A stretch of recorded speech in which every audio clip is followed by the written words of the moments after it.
That was a new experience that I had to deal with last year. My car was stolen. I don't know if anybody's ever had their car stolen before. I didn't love my car. I was also not done using it.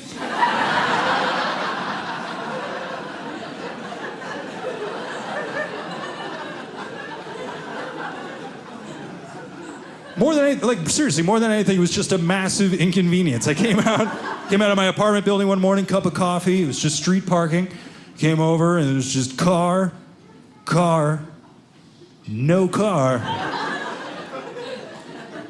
No broken glass on the ground or anything. And I was like, ha! I totally forgot where I parked my car. This sounds amazing. Because you don't just default to evil or anything. You're like, no, I'm an idiot. I probably forgot where I parked it. Walked around the whole block, chuckling to myself. It's going to be so funny where I found my car. It's going to be hilarious. I make a whole loop, come back around. I was like, yeah, all right. Now I need to make a phone call, apparently.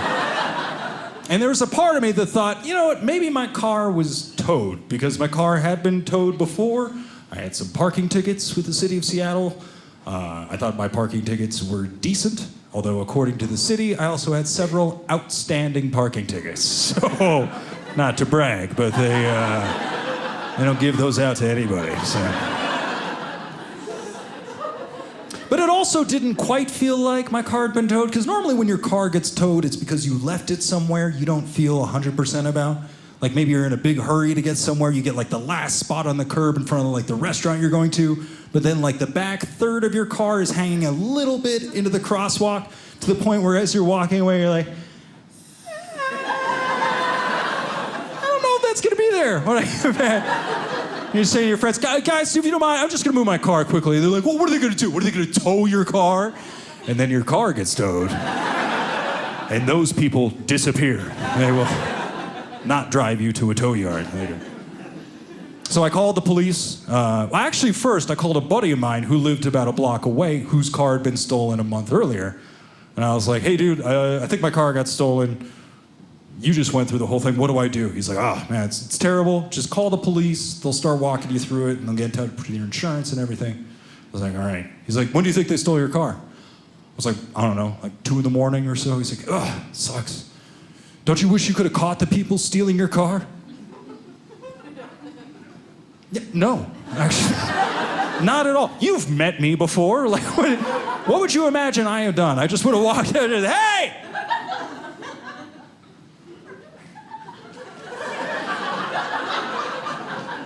That's not yours. Wow, they're stealing it faster now. All right, that really bothered me. So I called the Seattle Police Department. I said, yes, I believe my vehicle's been stolen. And they're like, okay, what kind of car do you have? I was like, I have a 1998 Honda Civic. And then people chuckling, they're like, oh, I've stolen one of those. Yeah. Do you have a Civic?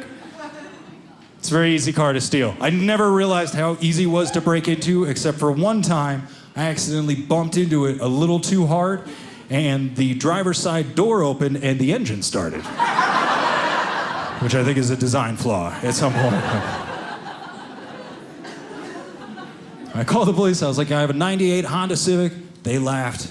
And then they're like, yeah, that's gone. Probably not going to get the back. Just get in touch with your insurance. So I called my insurance agency, and they started walking me through the process, asking me a lot of questions about my car, about the condition it was in, to kind of determine what the value was going to be. And my car was not in great condition because it had gotten to a point where I'd had it ever since high school, and now it was just about kind of getting from point A to point B. It's not cool anymore. It's just your car, like a gain of personality. I don't know if anybody else named their car. I named my car. I named him Doug, which I know is not a fancy kind of name, but it fits because he had one headlight that kind of looked off in another. He just gave off this Doug kind of vibe, like it was just.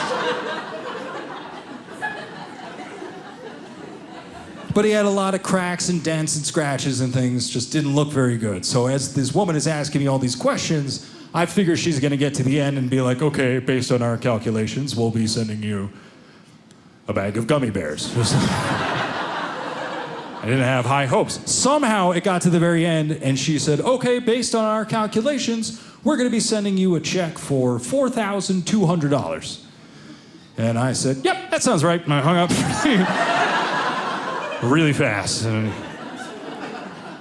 I took the $4,200, combined it with my wife's sterling credit history, and together we got a new car, which was great. Follow up on that story, about 8 months later, I got another call from the Seattle Police Department. And they said, hey, we've located your vehicle. I was like, that's okay. I don't want you guys to go out of your way or anything. We've all kind of moved on. He was like, no, it was abandoned in a neighborhood. We've towed it down near the stadiums. You can go down and take a look, see if any of your personal effects are still there. Also, we've been in touch with your insurance agency.